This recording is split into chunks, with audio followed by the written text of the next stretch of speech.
Bonjour mesdames, bonjour messieurs, bonjour chers militants du RHDP et bonjour à toute la Côte d'Ivoire. Permettez-moi à l'entame de cette chronique qui est la dernière de 2020, permettez-moi donc de vous présenter tous mes vœux pour 2021. Vœux de santé surtout, vœux de bonheur, vœux de prospérité, et pour ceux qui sont encore en activité, ou bien qui rêvent de rentrer en activité, beaucoup de promotion. L'année 2020 a été très éprouvante, avec son lot de disparitions, de grandes disparitions. On dit que les grandes douleurs sont muettes, et c'est pourquoi nous avons pris avec beaucoup de hauteur et beaucoup de philosophie la disparition tragique du Premier ministre Amadou Gon Coulibaly, candidat du RHDP, et donc qui était le président du directoire du RHDP. C'était d'autant plus éprouvant pour nous que nous nous sommes retrouvés à un moment sans repère, sans candidat. Il a fallu tout de suite nous réveiller, nous serrer les coudes pour être là où nous en sommes aujourd'hui.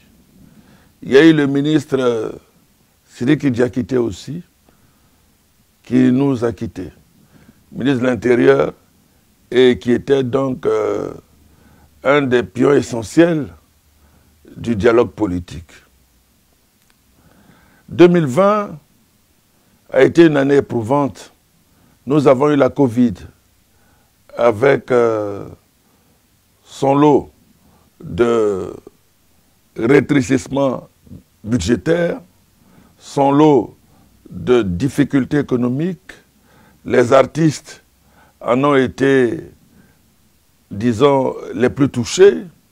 Nous avons connu une récession vite maîtrisée par le président Alassane Ouattara, qui a fait que la Côte d'Ivoire a pu se parer, disons, contre toute éventualité. Nous avons vécu à côté de ça des difficultés de tout genre, des élections qui nous ont apporté leur lot de morts. Ces élections qui, heureusement, se sont bien terminées. Et nous avons même été témoins de l'investiture du chef de l'État élu avec plus de 96% des voix.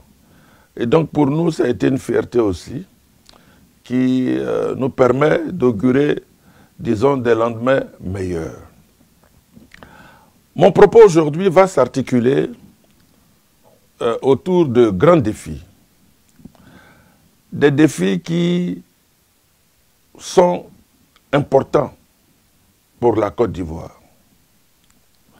D'abord, je l'ai dit tantôt, l'élection du président de la République, Alassane Ouattara, qui à lui seul représente un capital de confiance, un capital de développement, un capital de bâtisseur, qui représente à lui seul un capital de prospérité.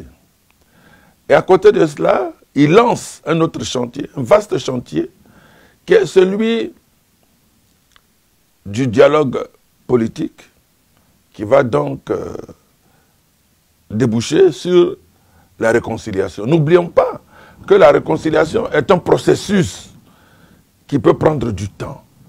Ce n'est pas d'un coup de magique que les gens acceptent de se dévoiler et que les gens acceptent, disons, de s'embrasser. Je veux parler de la sincérité, donc, dans les actes que chacun de nous pose. Ceci dit, le dialogue politique est une grande avancée.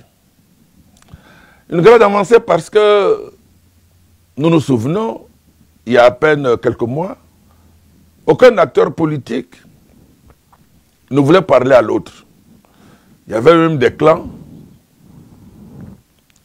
des clans qui se sont formés. Même au sein de l'opposition, il y avait des clans. Et tout cela était donc prêt à en découdre avec le RHDP. Alors, le chef de l'État a réussi donc à faire baisser la tension et a donc confié le dialogue politique à son Premier ministre, Monsieur, Son Excellence, Ahmed Bakayoko. Ahmed Bakayoko, que nous connaissons comme étant un grand travailleur, un homme de contact, un homme franc, un homme ouvert, mais un homme ferme, parce que n'oublions pas qu'il est quand même ministre de la Défense, c'est-à-dire quelqu'un qui est prêt à mettre de l'ordre là où les gens veulent s'aimer la chienlit. Et donc, c'est à M. Ahmed Bakayoko qu'est revenue la lourde charge de conduire le dialogue politique. On peut dire déjà que les premières réunions, les premières rencontres sont des rencontres qui rassurent. Parce que le peuple ivoirien a besoin d'être rassuré. Et donc je pense qu'Ahmed Bakayoko a réussi déjà à fédérer autour de lui tous les acteurs politiques qui se regardaient en chien de faïence hier et qui aujourd'hui parlent le même langage, celui de la Côte d'Ivoire. La Côte d'Ivoire, notre pays, a besoin d'acteurs politiques qui se surpassent. Parce que les crises, elles sont faites pour être surmontées. Les crises, elles sont faites pour être dépassées. Et donc, dans cet élan, je me réjouis que les acteurs politiques s'unissent donc ensemble pour parler de la Côte d'Ivoire, parce que tout le monde en Côte d'Ivoire aspire à la paix. Personne ne veut être comptable de la division. Personne ne veut être comptable d'un ralentissement des activités. Personne ne veut être comptable de la peur qu'inspirent les discours guerriers des uns et des autres. C'est pourquoi je salue la méthode d'abord du Premier ministre, son Excellence Ahmed Bakayoko, qui sait en même temps écouter, qui sait en même temps examiner les doléances et les préoccupations des uns et des autres, même qui en même temps marque la fermeté de l'État. Parce qu'il explique que l'État ne doit pas être affaibli. L'État ne doit pas se retrouver dépouillé des prérogatives régaliennes qui lui reviennent de droit. Alors, dans cette ambiance, nous sommes d'accord que les dés étant jetés, mais il faut aller résolument au dialogue politique sans arrière-pensée, sans parler de faiblesse, sans dire que j'ai fait cette concession, je suis arrivé à ce niveau. Est-ce que derrière moi, on ne va pas dire que j'ai été faible? Non. C'est la Côte d'Ivoire qui gagne. Parce que tout le monde, à la vérité, doit s'effacer devant la Côte d'Ivoire. Parce que nous partirons tous. Le père fondateur Fouboy, il est parti. Mais la Côte d'Ivoire est restée. Et ce qu'il faut retenir, c'est le travail collégial de ses fils qui va donner à la Côte d'Ivoire son rayonnement. Nous avons besoin d'une Côte d'Ivoire forte, d'une Côte d'Ivoire unie, d'une Côte d'Ivoire, je veux dire, équilibrée, d'une Côte d'Ivoire qui parle d'une même voix, d'une Côte d'Ivoire qui se construit, qui se développe. Nous tous, nous revendiquerons la beauté de la Côte d'Ivoire. Nous tous serons comptables aussi de son échec. C'est pourquoi il faut encourager le Premier ministre. Il faut l'encourager. Il faut le soutenir. Il faut être avec lui. Ahmed Bakayoko ne travaille pas pour lui-même. Il travaille pour nous. Il travaille pour la Côte d'Ivoire. Il travaille pour la paix. Et il travaille pour le développement, pour notre épanouissement personnel et pour notre épanouissement commun. Je voudrais donc, à la fin de ma chronique, marquer toute mon admiration devant le chef de l'État, qui ne s'est jamais prévalu d'être un spécialiste de la politique, mais qui aujourd'hui prouve qu'il vaut mieux être un tacticien, un technicien, un homme à l'écoute de ses concitoyens et qui est politique. Je voudrais aussi marquer ma satisfaction devant